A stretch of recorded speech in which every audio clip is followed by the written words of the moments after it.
Our special guest, Tim Urban. You can join me up right here. Yeah, we can all take a seat here.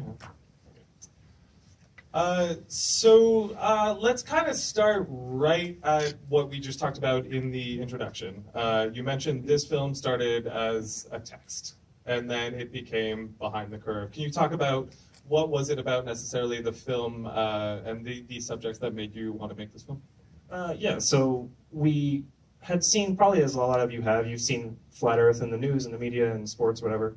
And a lot of what we thought was, well, this can't really be a thing, is it? Or is it really a thing? So we started looking into it, and we discovered pretty quickly, yes, it is a real thing. And we were looking for ideas to make a documentary, and no one else had been doing it. So we just decided, let's give it a go and see what happens. So we met Mark. And as soon as we left that shoot, we said, okay, we're ready to go. We can make the rest of this. We have it.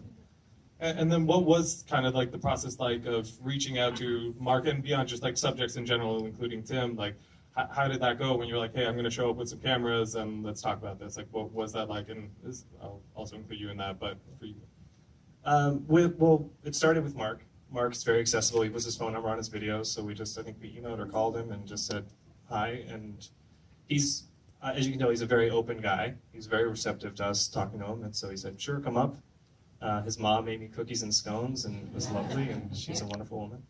It just started there, and then because we talked to Mark, then we went to Patricia next, and they vouched for us more or less and said, these guys aren't out to make fun of you, make a hit piece or anything like that. So some people were a little more hesitant, but over time, they allowed us to come in. And then Tim, in terms of your experience, I kind of want to know how you got involved and what was the experience like having to not only like be on camera, but kind of talk about this, and if you could expand on that.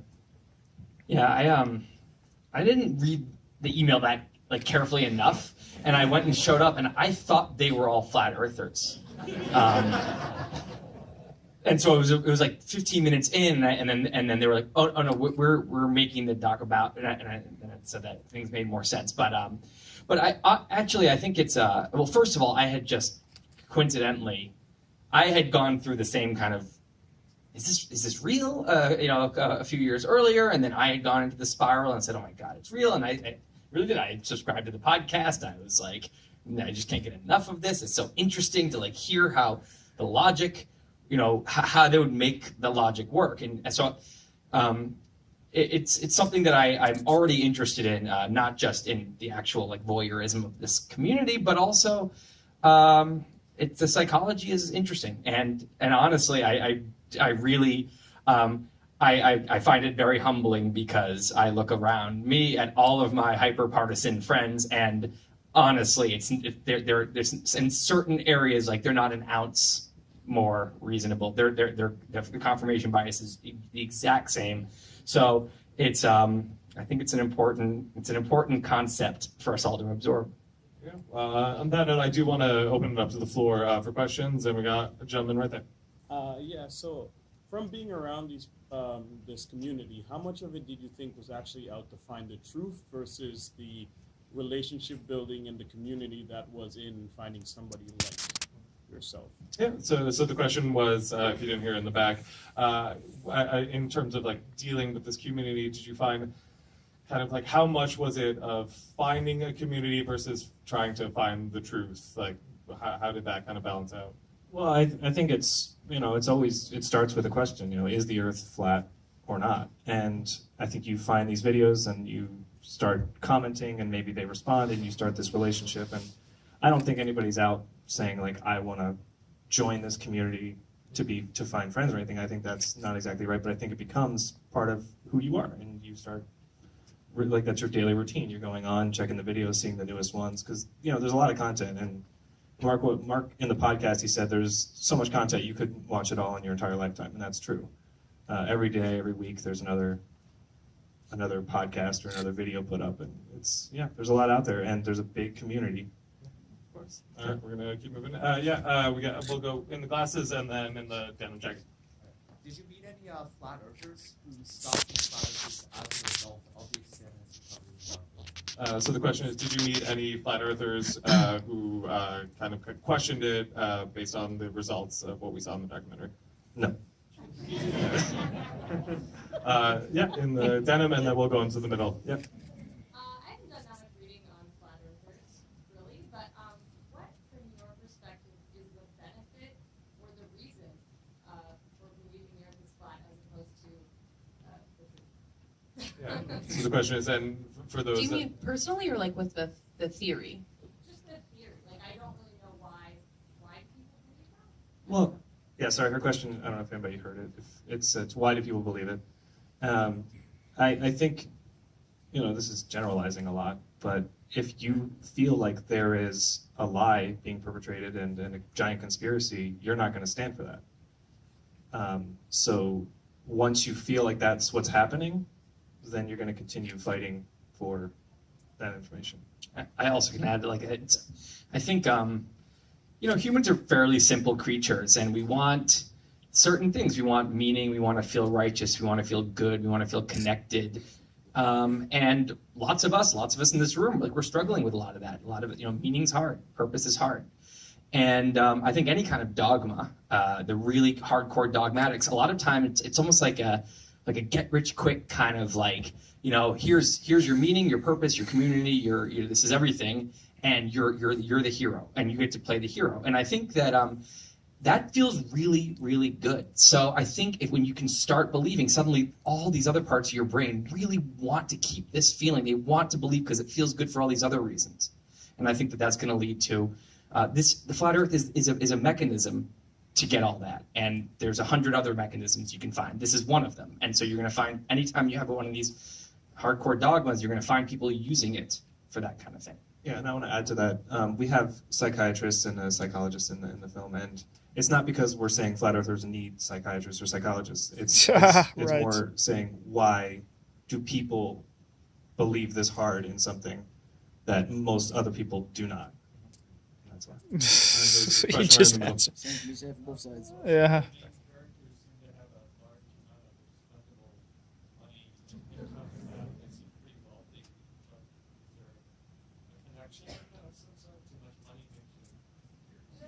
I don't think so. That wasn't our experience. I think there's a range, and I think I don't think that came into our thinking at all when we were making the film. But it was certainly interesting to us too. It's as Nathan says, they're not living in their mom's basement, and at the same time they're not.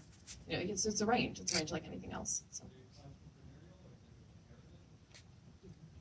To each I can't speak to each person, but yeah, it ranges. Like Bob has his own business that he started.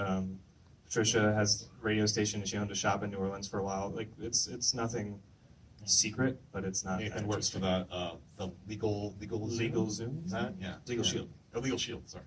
Legal something. all right, back to the floor. Let's go 1, 2, and then in the back. So yeah, 1, you got your hand up right there.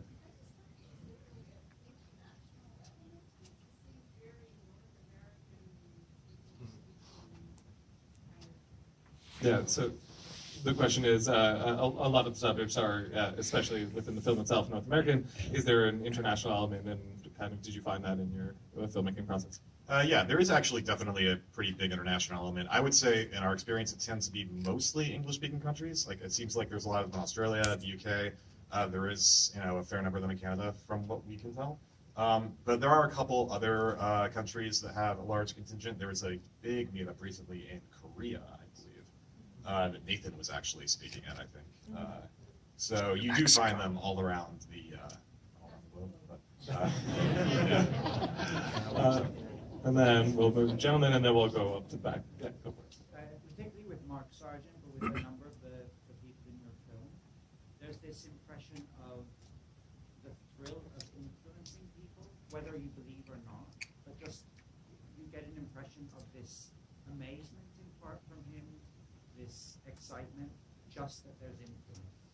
And I don't know how that felt to you more in person. It's something that feels to come across in film. Yeah, and so the question kind of is about Mark Sargent, but beyond of there is kind of that thrill of influence, and in terms of your experience, not only dealing with Mark, but beyond. Did you notice that as you were interviewing your subjects? Well, with Mark, he loves talking to people. He's not one to go up to somebody on the street and tell them all about flat Earth. But if they ask him, he's happy to talk about it. But as far as that, I think it's a lot of what Tim says. It's this feeling like you have all the answers all of a sudden, because Mark tends to, if you ask him a question, he has the answer ready to go. No matter if it's the first time you heard the question, he'll process it, he'll use his logic and tell you what is the official answer for him. What he thinks. What he thinks. There you go. So we got time for a couple more questions. I know there was back, middle, and then we're going to go far right, I think in the red or pink for the final question. So up top, back, middle.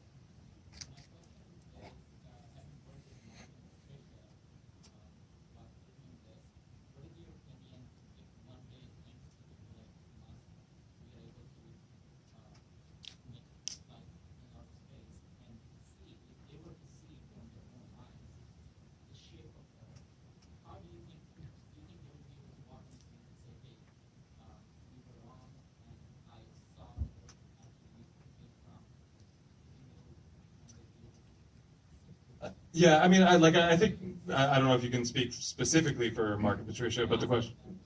What? Sorry. Yeah, like if you were to see it with your own eyes. Well, I mean, yeah, I think the question would then be for them, well, who's sending me up? Have I been like drugged? I mean, because I'm not saying it to make fun. I think if you believe the conspiracy is that big, there's only so many people you trust all the way. And so I think unless his mother and Patricia sent him up in the rocket or were, there with him looking out the window, I think you could say the window's a projection and I'm really in like a tub of water or something like that. And I think you do a lot of things to keep your reality the way you want it. Now, zero gravity, I'm not sure how that would feel, but do you have anything, Tim, for this? Nick, sorry. I was to say, yeah, we had a great quote actually from Dr. Joe Pierre that we didn't use in the film to address that very question, where he said in his experience there would probably be a gamut. Like that would be enough for a lot of people, and they would draw the line there and they'd say, and I think like if you look at the people in the movie, I would suspect that Jaren, the guy doing the laser test, would probably be among them, but that's my own personal opinion, of like they would say, I've experienced this, that's enough for me, and I don't need anything else. But again, like there would be a quarter of people who would probably, no matter what, say, well, it could be, like you said, like a TV screen on the window, it could be any number of things. So, yeah, it would depend on the person. Yeah, I mean, it's confirmation bias can override the entire scientific method process, no matter what, and that's called being non-falsifiable. That's what it means to be non-falsifiable. There's nothing that someone could present you that would make you say, oh, you know what, actually I'm wrong about that. And you see it everywhere. Non-falsifiability on people who seem otherwise reasonable once they get into dogma mode. And so it doesn't mean falsifiable if this, because the point is, there's plenty of evidence. There's the 15-degree drag. So there's always, if you're non-falsifiable, it means you have a mechanism in your brain that will be able to take anything that comes in and say, well, the sun is folding in on itself. There's always something. So it's not even a question to me.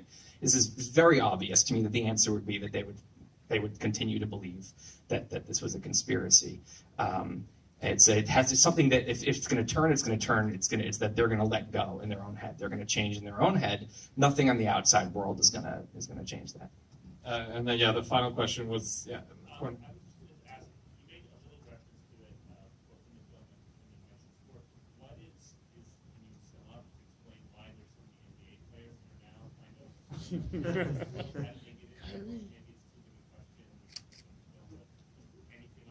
As far as the NBA goes, Mark. Yeah. The question was in terms of like there's kind of been a spike in the NBA about kind of this flat Earth movement, and if there's any correlation that you would find. I really don't have an explanation for that. I'm sorry. Yeah. All right. Well, we can actually fit in them one more. So right there. Yeah. Go for it. Yeah.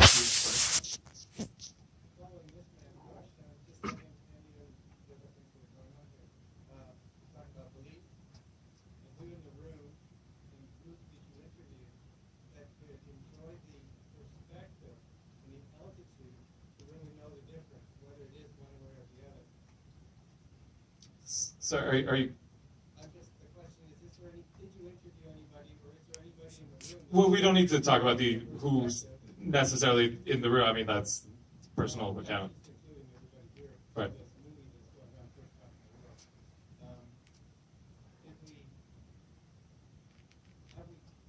see anybody, less the astronaut who's only 200 miles up, get that perspective. Like you can take a picture of Jupiter, but you haven't turned around and taken the camera back here. I've seen, I've watched a sailboat go out, and just kind of descend below the horizon. I can think of 10 or 15 or 20 examples. You know, you see the lunar eclipse. That's the shadow of the Earth crossing the path between the sun and the moon. There's lots and lots and lots of times when I can say, you know, it's just a lot. You know, I haven't seen it from afar myself, but also, aside from all the things I've seen, the horizon and everything like that. It doesn't mesh with anything that my life experience has told me, that all of the pictures of the Earth, all of the astronauts, all of the other things are lies. Every single other thing I've experienced is tells me that that's not true either. So to have to A, not believe my own eyes when the sailboat's going down over the horizon, then B, to say all of these people are lying, that to me is as unbelievable as that I'm going to unzip my skin and I'm a lizard inside. Neither one, in my experience, has any kind of correlation. Well, on that note, we do have to wrap up. But before we do, I just want to say, legitimately, on behalf of this entire panel here, when we saw this film here, and I think what really drew us is that you gave voice to every one of your subjects. This was never intended to be some kind of one way or the other. You showcase your subjects so well, and as documentary programmers, that's what we love. You trusted all of your subjects that were here. You listened to them. You let them speak. So I just want to say thank you for the world premiere, and ladies and gentlemen, once again, for everyone on here for sharing the story. Thank you so much.